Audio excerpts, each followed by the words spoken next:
Buenas tardes, estamos junto a Santiago Alamán en el Encuentro Internacional de Emprendimiento Nación DTM. ¿Qué tal, Santiago? ¿Cómo estás? Gracias, Vicente, por la invitación. Muy entretenido estar aquí compartiendo contigo.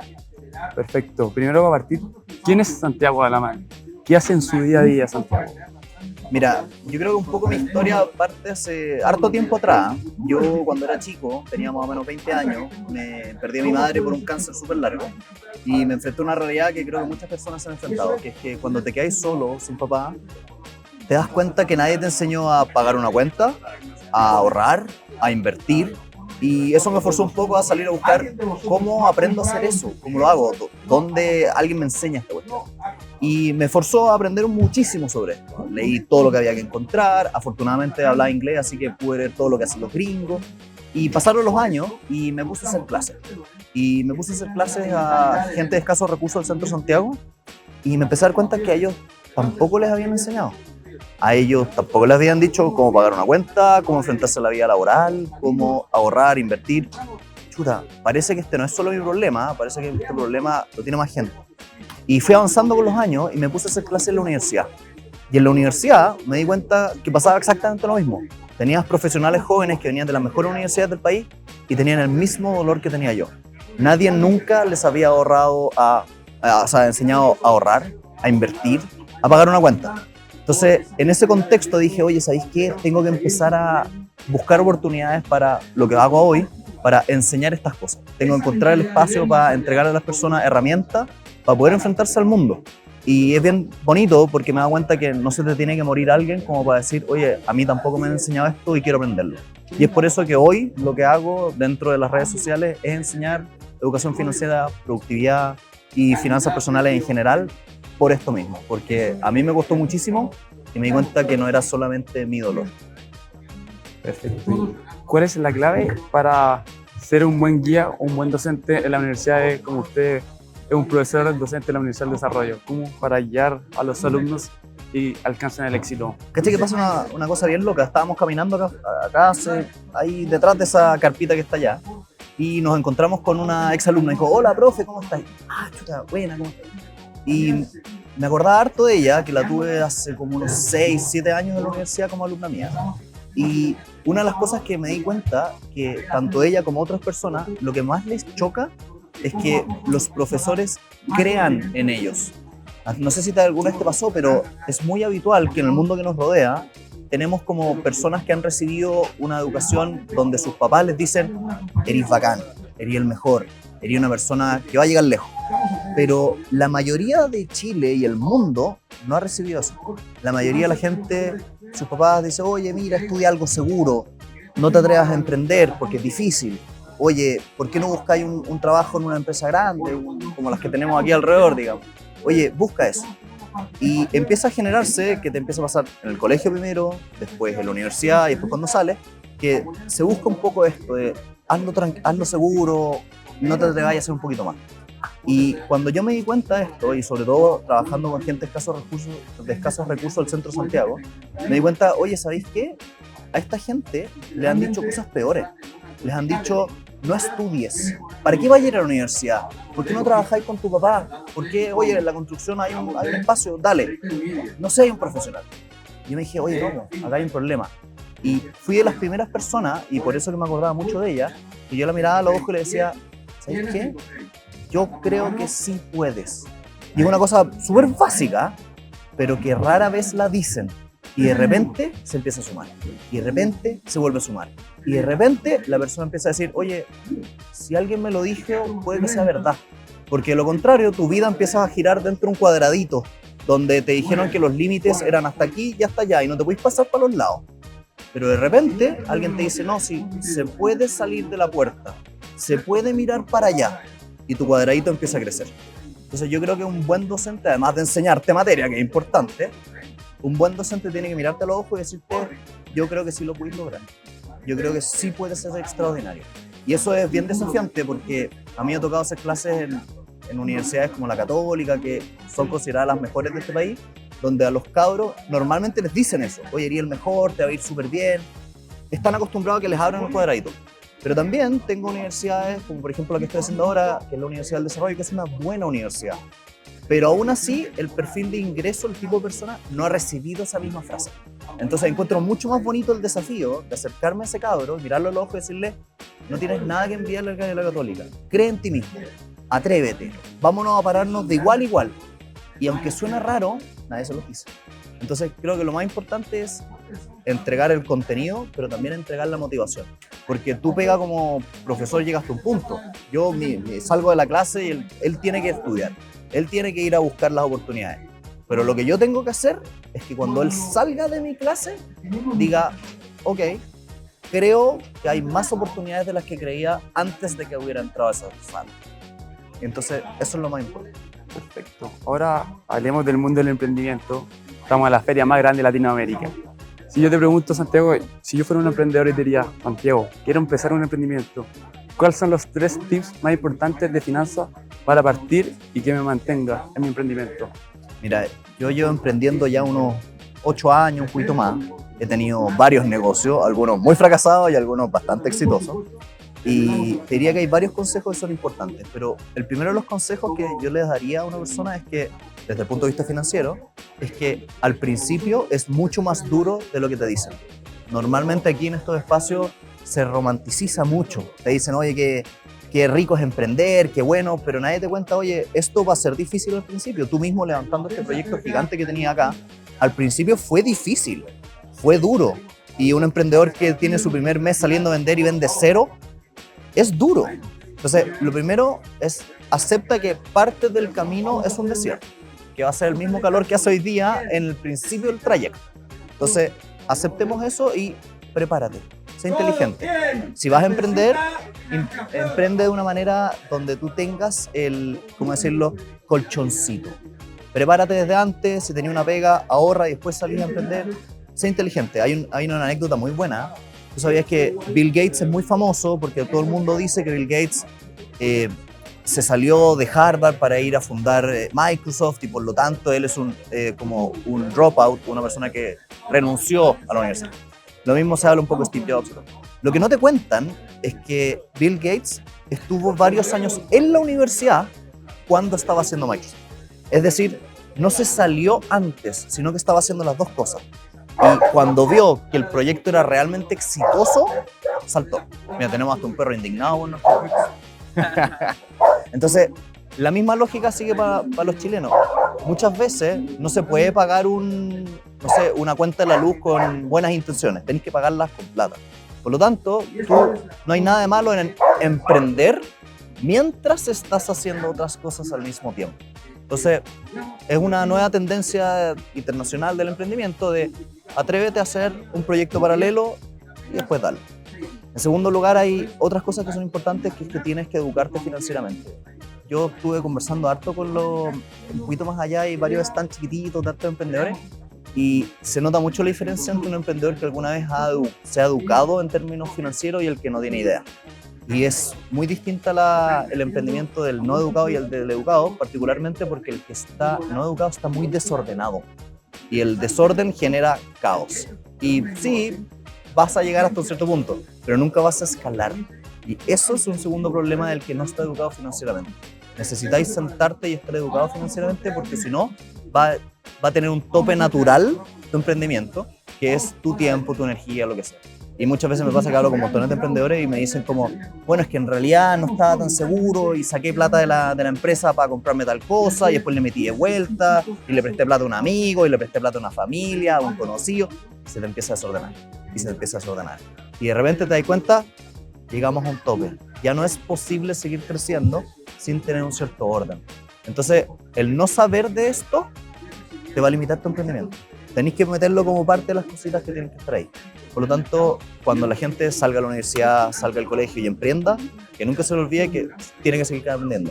Si no sigue aprendiendo, va a llegar a un tope natural. Y en tercer lugar, creo que también es importante hacer esto, venir para acá, hacer redes. Porque al principio, sobre todo si eres joven, las canas pesan. A mí me pasó mucho.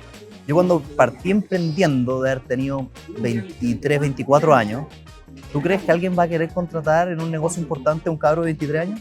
Yo no lo contrataría. Entonces, ahí pasa una cosa bien loca, que es que las canas pesan en ciertos nichos, obviamente, más que otros, y tienes que intentar contrarrestar eso con ser movido, ser una persona que sale a buscar la interacción, porque no vamos a tener el rostro de una persona con experiencia, pero sí vamos a tener el rostro de esta persona va a dar la milla extra, esta persona va a correr 10 kilómetros más que el otro para darte el mejor servicio. Y eso puede que contrarrestre la falta de experiencia o años de servicio, como se dice. Así que eso podría ser unos 3 tips de finanzas con emprendimiento. Chile es un país emprendedor, que tenemos el 24% de las personas en Chile están involucradas en el emprendimiento, pero en Santiago está muy centralizado. Está rudo el sonido. Veamos esa idea. Ya. Como sabemos, Chile es un país central.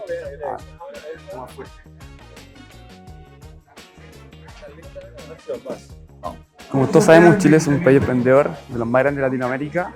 El 24% de la población de Chile está involucrada en el emprendimiento, pero muchas personas están en Santiago. El gran problema en el emprendimiento de regiones, la educación financiera, que la gente, mucho efectivo, el flujo de efectivo.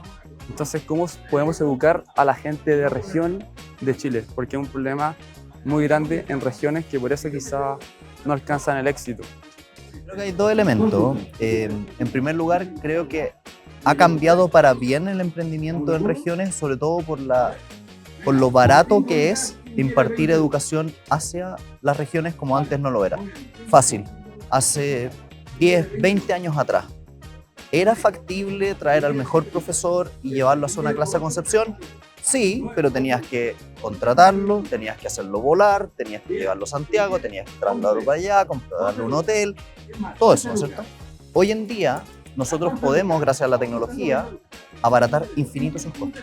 Entonces, hoy yo puedo tener sentado un profesor de Harvard, en Harvard, y enseñarle a la gente de Concepción. ¿Y cómo se logra eso? A través de generar buenas alianzas. Las universidades, por ejemplo, yo la otra vez fui a hacer una charla a la Austral, en Valdivia, y fuimos presencialmente, la gente estaba súper contenta, te veían y todo, pero ellos me decían, mira, ahora mi universidad está haciendo alianzas con otros países y me están trayendo a través de la digitalización los mejores profesores del mundo. Entonces, lo primero que te puedo decir es, si bien efectivamente tenemos que llevarnos a las regiones, no hay que olvidar que ahora tenemos una cosa que antes no teníamos, que es que tenemos digitalización, y la digitalización te permite traer talento a nivel mundial.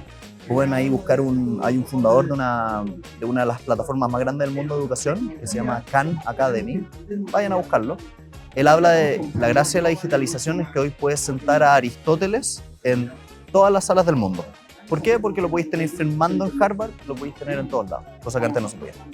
No obstante lo anterior, es decir, no obstante, efectivamente es más fácil llevarte a un gran educador digitalmente al sur de Chile, sí pasan cosas cuando está ahí presencialmente, sí pasan cosas cuando la gente viaja. Y una de las cosas que más me gustó, estuve hablando con un gran amigo que se llama Javier Irarrázaval, que era ex CEO de Disney, y estábamos dando la charla allá en Valdivia, los dos juntos, y estábamos conversando en el almuerzo después de la charla. Y era increíble cómo la recepción del mensaje de una persona cuando está en vivo igual tiene un gustito distinto. Cuando alguien te mira a los ojos así cerquita y te dice, yo creo que tenéis que ir por allá, el efecto es distinto. Entonces, a lo que voy con eso es que, no obstante es muy fácil llevar muy buena calidad, de todas formas hay que crear estas instancias. Entonces ahí tal vez te puedo volver la pregunta a ti, de cuándo vamos a estar con el ETM Valdivia. Cuando nosotros, emprendedormente, antes hacíamos en Antofagasta, Concepción, pero lo que pasa, hacemos todo el foco en el sistema acá de Santiago, que ya pasamos los 40.000 personas en 2 días.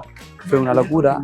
Hicimos una alianza con el CAI, que se llama el avión de los pymes, a lo cual los emprendedores los traemos a Santiago, y que sea acá el centro del emprendimiento de Chile, de Latinoamérica, donde una persona del norte al sur pueda conectar con un gerente general de Copec, de Cencosud, porque eso no se da, porque los emprendedores, lo más importante del emprendedor, en donde fracasan, son los contactos, ahí es donde se pierden, porque en regiones los círculos son muy chicos y ahí no se pueden expandir. Entonces ahora yo te tengo una pregunta a ti. Yo soy fiel creyente que para alcanzar el éxito hay que fracasar, y el emprendimiento yo lo veo como un puzzle. Uno va construyendo un puzzle te puede quedar de pieza, pero uno puede llegar a terminar el puzzle. Entonces yo cuando me equivoco, ¿cómo puedo mantenerme y después alcanzar el éxito después del fracaso? Sé que el fracaso es una palabra que me encanta porque en Latinoamérica el fracaso es muy mal visto. Nosotros en Chile tenemos muy habitualmente la palabra del chaquetero. La persona es una persona una frase muy local, probablemente los chiquillos de Colombia y Perú no entendieron esa palabra, pero lo que quiere decir básicamente es burlarse de aquella persona que le fue mal. Y en Chile se mira muy mal al que fracasa. Es muy habitual que si tú te dices, oye, es que yo quebré, esa persona no quiere hacer negocios contigo. Y eso es muy cultural propio de nuestra idiosincrasia. Pero tú sabías que, por ejemplo, en el Oriente y en el Oriente Medio es bien visto. Hay muchas personas que buscan fundadores que ya hayan fundado y fracasado una vez porque conocen en qué se cayeron, conocen dónde está el problema, dónde está el error. Entonces el fracaso a mí me gusta porque tú tenés dos tipos de fracaso: fracasar hacia abajo y fracasar hacia arriba. Normalmente el que fracasa hacia abajo es el que dice, si ya no lo logré, no lo puedo volver a lograr. Y el que fracasa hacia arriba probablemente está aquí y dice, fracasé una vez, voy a darme vuelta, voy a probar algo distinto. Entonces los buenos emprendedores se dan cuenta de que fracasar es una herramienta, es un paso como el puzzle que tú dices, que tenemos que tenerlo, pero también tenemos que, como cultura que nos rodea, empezar a decir, el fracaso no es malo. El fracaso es parte del proceso y es valioso un gallo que fracasó. Es valioso alguien que lo despidieron. Es valioso alguien que se cayó. Y eso nos falta hoy. Y eso es lo que tenemos que lograr. Entonces, la invitación a todos los que nos escuchan hoy día es, ¿cuál es tu fracaso favorito? ¿Cuál fue el fracaso que más te hizo crecer? Mis fracasos favoritos fueron las primeras veces que hice empresa y me fue pésimo. Y afortunadamente ya varios años después tengo varias empresas, decenas de personas que trabajan conmigo. Maravilloso. Pero me costó llegar ahí. Me costó. Tuve que echar gente, contraté mal, contraté bien. Tomé clientes que no tenía que tomar, tomé clientes que sí tenía que tomar y no los traté lo suficientemente bien. Montones de fracasos. Hice negocios que no salieron a ningún lado, negocios que a mi juicio eran preciosos y quebraron a los 6 meses, y otros negocios que llevo varios años y han crecido exponencialmente y ya pasaron varios millones de dólares. Entonces, chuta, hay que aprender a fracasar. Entonces el fracaso es parte del camino. Perfecto, pero y después del fracaso viene motivación y disciplina. Tú como también me contaste lo de tu empresa, ¿cómo hallaste la motivación? ¿Cómo hiciste la disciplina para alcanzar el éxito? Así que la motivación es difícil porque te pregunto a ti muchas veces, piénsalo tú, ¿cuán motivado estás a hacer una dieta? Chuta, no es muy rico, no estoy haciendo algo, comiendo cosas que me agraden. Es difícil la motivación. ¿Por qué? Porque requiere fuerza de voluntad, requiere sudor, requiere pasarlo mal. Por lo tanto, muchas veces estar motivado mucho tiempo no es factible. Muchas veces estar motivado durante años no es realista. Por lo tanto, si la motivación no es lo que tenéis que tener, probablemente tenéis que tener sistemas o hábitos. Porque los sistemas o hábitos no requieren de tu motivación. Entonces, por ejemplo, si tú todas las mañanas te juntas con un amigo y sales a trotar, es mucho más fácil que el día que venga te levantes y vayas a trotar con tu amigo porque es un hábito versus el que tú estés solo y digas, me quiero motivar a trotar todos los días. El hábito va a pegar mucho más fuerte. Entonces pasa lo mismo en el emprendimiento. Tienes que hacerte el hábito de hacer las cosas bien. Tienes que hacerte el hábito en cosas muy sencillas. Por ejemplo, facturar. Facturar es aburrido, no es agradable, pero todos los emprendedores tenemos que hacerlo. Y tú tienes que decir en qué momento del mes voy a empezar a facturar. Oye, ¿sabéis qué? Déjame darte un ejemplo. No sé, del día 25 al 30 voy a hacer la factura. Y se tiene que volver un hábito. No algo que te motive, sino un sistema, un ritmo. Entonces, ¿qué vas a hacer? Bueno, después vas a tener tu gerente de finanzas que lo va a hacer por ti. Ya, qué lindo. Pero al principio, cuando harías una pyme como los que están aquí, tenéis que hacerte el hábito de decir, voy a hacer todos los sistemas para que se me aparezca una notificación en el calendario el día 25, que se me bloquee el día con anticipación, que el sistema de la factura esté listo a tal fecha, que el contador sepa que le voy a mandar las facturas en tal fecha, que los clientes están acostumbrados que les va a llegar en ese periodo y me tienen que pagar. Porque otra cosa que la gente no dice en el emprendimiento, tú puedes vender muchísimo, pero si no sabes cobrar, vaya a quebrar. El problema muchas veces es la liquidez, más no el éxito. Entonces, puedes vender infinito, pero si nadie te paga es un problema. Y sobre todo, bueno, aquí teniendo grandes monstruos del mundo de los negocios, las empresas grandes cuando los tenéis como clientes a veces son súper lentos, se demoran varios meses en pagar. Entonces, emprender es difícil al principio y volvemos a lo que decíamos hace un rato atrás, ten tu cajita, parte con un pequeño ahorro, ten dos cosas. Y una vez que la cuestión va andando ya partió, pero al principio es peludo. También yo creo que algo del emprendimiento que es lindo es, también que es lindo y también que fracasa es atreverse. Que ahí yo hago, este es mi tercer ETMDI, personas que tienen ideas brillantes, pero no me atrevo. No sé cuál es el impulso para atreverse y que en verdad ese emprendimiento se pueda hacer y crezca. Hay una anécdota muy buena, hay un humorista muy famoso que se llama Jim Carrey. Es un comediante que también es actor de televisión y de películas y que mucha gente ha visto. Y él cuenta una anécdota preciosa donde dice, mira, mi papá era contador. Y mi papá era contador, pero quería ser humorista. Pero nunca fue humorista porque dijo, oye, ¿sabéis qué? Yo siempre voy a tener que pagar las cuentas de mi familia, atender a mis hijos, mandarlos al colegio. Chuta, ¿cómo voy a pagar las cuentas si es que soy humorista? ¿Sabéis qué? Voy a hacer algo seguro, voy a tener una pega de contador y voy a recibir mi sueldo a fin de mes y poder pagarle las cuentas a mí. Pero lo que le pasó al papá de Jim Carrey, que es triste pero maravilloso la historia a la vez, es que cuando tenía 55 años lo echaron. Y habiendo elegido el camino más seguro, se quedó sin pan ni nada. Y eso le enseñó a Jim Carrey una cosa muy loca, que era, él también quería ser humorista y tenía dos caminos, ser contador o ser humorista. Pero lo bonito de esto es que la demostración de que optando por el camino seguro, aún así puede ser inseguro, demuestra que el otro camino, el ser humorista, el atreverte, tiene el mismo grado de riesgo. Y hoy en día yo le digo a la gente, oye, tener un trabajo es precioso, pero puede ser igual de riesgoso que emprender. Entonces, atrévete a emprender. ¿Cuánta gente, y eso me ha costado verlo muy de cerca, personas que han sido gerentes generales de empresas que cotizan en bolsa acá en Chile? Increíbles. 60, 65 años, se jubilan. O los jubilan, también pasa. Y no tienen nada. Y no tienen emprendimiento, no tienen proyectos. Ojalá que tengan ahorro y puedan subsistir, pero si no lo tienen. Literalmente, hoy en día hay una crisis que no se habla mucho, pero en la generación de los 60, 55 hacia arriba hay un problema de empleabilidad gigante. La gente no los contrata, los considera muy caros y muy difíciles de como contratar porque teóricamente no saben de las herramientas, a pesar de que tienen más experiencia que todos nosotros juntos. Probablemente sea más increíble que nosotros, pero prefieren a un ejecutivo de 40 años. Porque el de 40 teóricamente está más vigente, pero el de 60 lo vamos a dejar afuera. Entonces, el camino, y volviendo a tu pregunta, es atrévete a emprender, porque puede ser igual de riesgoso que emprender, o sea, que trabajar en algo seguro, pero va a tener probablemente, si lo logras, más seguridad incluso, porque va a ser tu boliche y a los 60 años nadie te va a echar.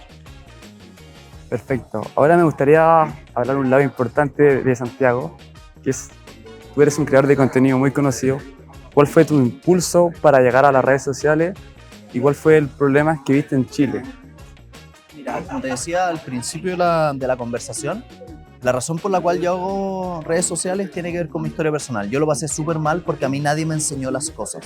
Y después me empecé a dar cuenta que nadie le había enseñado las cosas y dije, tengo que salir a hacerlo yo para enseñarle al resto lo que a mí me costó tanto enseñar.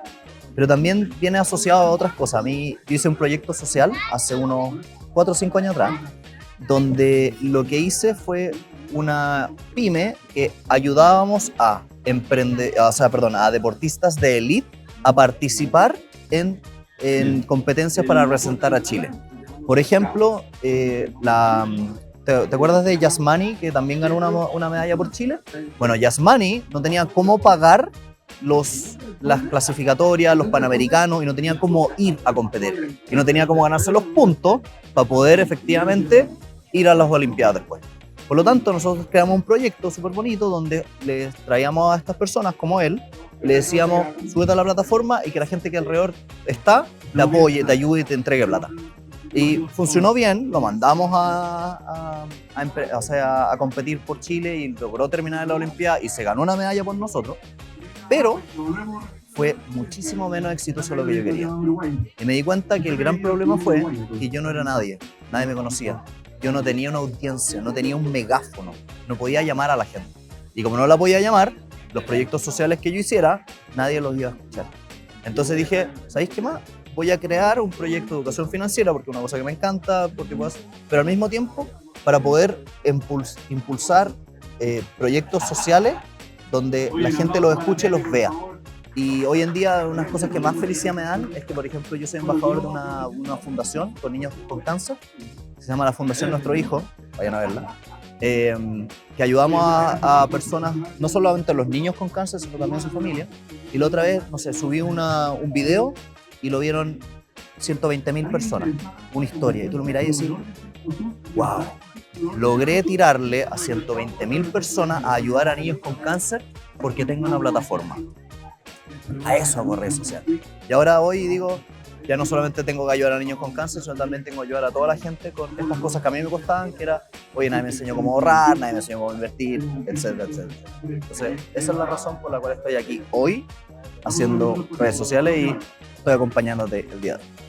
Perfecto. Esta fue la entrevista con Santiago Laman en el tercer día del ETMD. Muchas gracias, Santiago. Gracias, bicho. Nos vemos el próximo año.